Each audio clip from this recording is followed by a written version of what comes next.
One of the Democrat Party's most vocal figures, Senator Adam Schiff, is caught in an eerily similar mortgage fraud investigation, just like New York Attorney General Letitia James. The same people who branded themselves as defenders of the law are now accused of breaking those very same laws. Welcome to Nellie Miranda.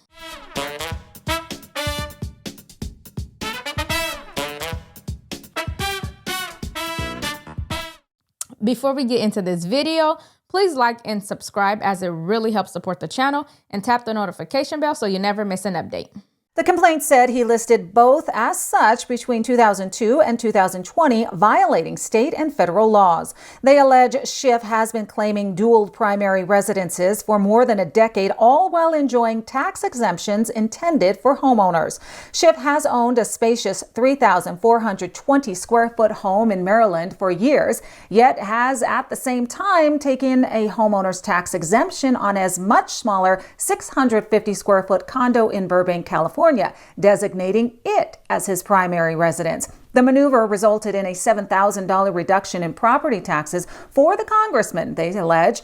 Deed records reveal that Schiff designated his Maryland property as his primary residence in 2003 when he purchased it for $870,000. In 2009, 2010, 2011, and 2012, Schiff refinanced his mortgage and consistently indicated the Maryland property as his primary residence. Los Angeles County deed records for Schiff's Burbank condo, purchased in 2009 for $298,000, raise eyebrows as they were notarized in Maryland. Only one home can be considered a person's primary residence, and for lawmakers, that residence must be in the district they represent. For Schiff, that's in California. The complaint has been submitted to multiple U.S. House agencies and to the House Judiciary, House Ethics, and House Oversight Committees. He's also being accused of committing voter fraud in California because throughout 2006 through 2009, his voter registration documents list his residence in Burbank. According to an October 2024 ethics complaint, Schiff allegedly misrepresented his primary residence over and over again for financial and political benefit.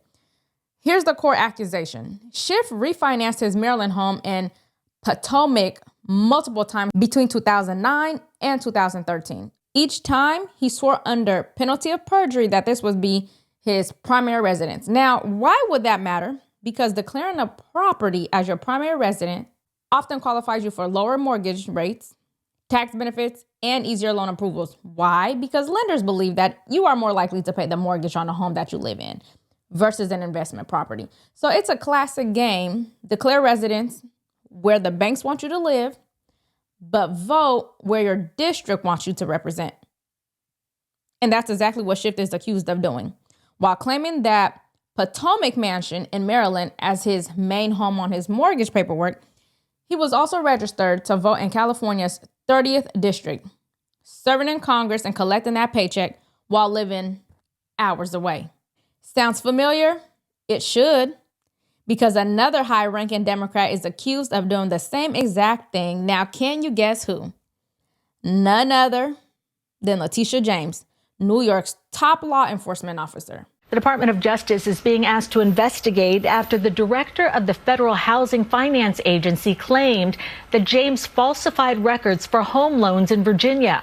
The referral says James listed a Virginia property as her principal residence in 2023, despite holding office in New York. Federal officials also say James misrepresented the number of units at a Brooklyn property and previously listed her father as a spouse for more favorable loans. A spokesperson for James released a statement reading, "Attorney General James is focused every single day on protecting New Yorkers, especially as this administration weaponizes the federal government against the rule of law and the Constitution. She will not be intimidated by bullies, no matter who they are." The woman who led the crusade to prosecute Donald Trump for alleged fraud is also being investigated for mortgage fraud. What do you know? James is under federal investigation by the DOJ and the Federal Housing Finance Agency after allegations surfaced that, just like Schiff, she too lied about her primary residence to get better mortgage terms. According to investigative reports, Letitia James allegedly misrepresented a home in Norfolk, Virginia as her primary residence while simultaneously serving as New York's Attorney General. Now, stop and think about that for a second. To qualify for the mortgage, she tells lenders that she lives in Virginia. But to qualify for her job, she tells the state of New York she lives in Brooklyn. Sounds familiar? Exactly. It's just like Adam Schiff. Twin scandals. So, did they discuss this together and was like, you about to do that? I'm about to do it too because I just think it's a great idea. Like, I'm just asking. James also reportedly lied about the number of legal units in her Brooklyn property, telling lenders it was a 4-unit, sometimes a 2-unit, sometimes a 3-unit, but never what public records shows it as, which is a 5-unit dwelling. False declarations, conflicting addresses, inflated benefits. It's almost like they went to the same school of fraud. So what do these cases have in common? Let's walk through it. Both claimed primary residence status on homes outside their jurisdiction. Schiff in Maryland, James in Virginia. Both used those declarations to secure favorable mortgage deals, lower interest rates, easier approvals, bigger savings. Both held public office that legally required them to live in a different state. You cannot legally serve California's 30th district from Potomac. And you cannot serve as New York Attorney General while allegedly living full-time in Norfolk. So Schiff is accused of voter and election fraud tied to his residence because he voted in California elections while allegedly residing full-time in Maryland. And Letitia James allegedly filed false disclosures and campaign documents under a New York address, despite claiming to live out of state on mortgage forms.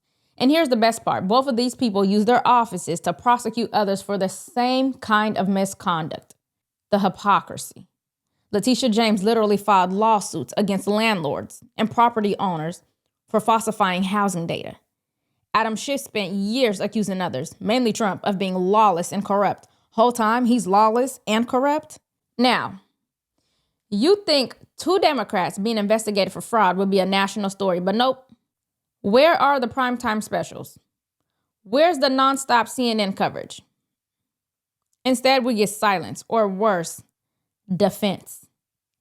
The same media that ran nonstop coverage on Trump's taxes or Brett Kavanaugh's high school yearbook won't spend 5 minutes reporting on public officials allegedly committing financial fraud on their primary residence declarations.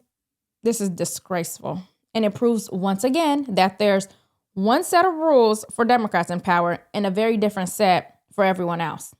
So let's recap. Adam Schiff and Letitia James are both facing serious, well-documented allegations of mortgage fraud.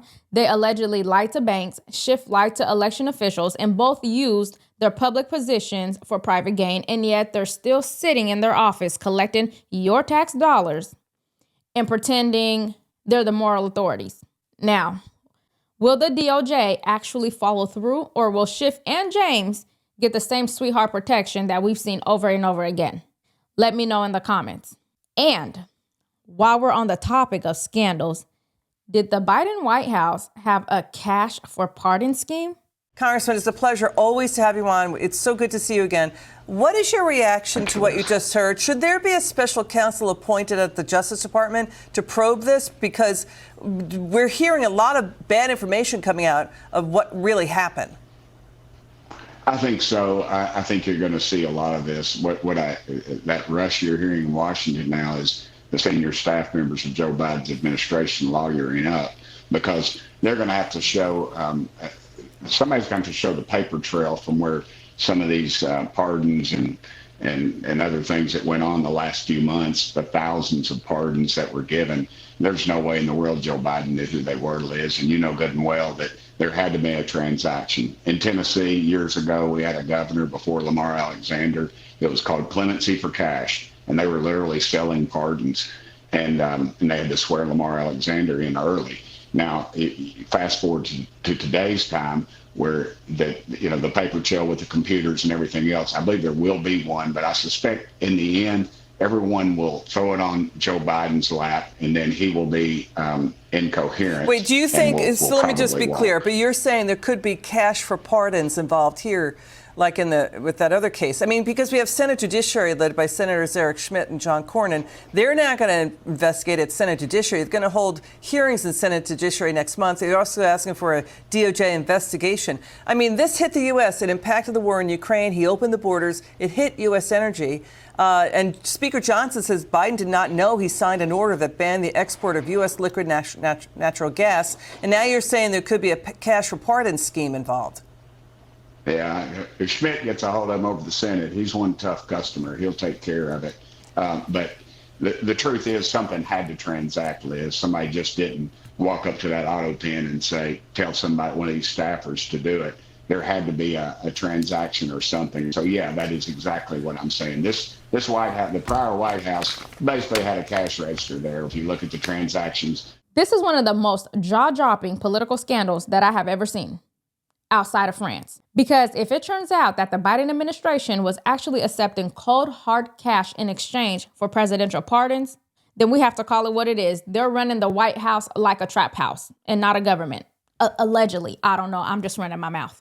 But even worse, the pardons included members of his own family, Hunter Biden, James Biden, Valerie Biden, full-blown sweeping preemptive pardons like this was some kind of royal family covering their tracks. This is a quid pro quo scheme with the appearance of corruption so blatant that if people are not jailed over this, it sends a dangerous precedent. What are your thoughts on people paying to play? Let me know in the comments. And if honest commentary brings you value, please make sure you like, share, and subscribe. It really helps support the channel. And tap the notification bell so you never miss an update. Thanks so much for watching this video, and I'll see you next time.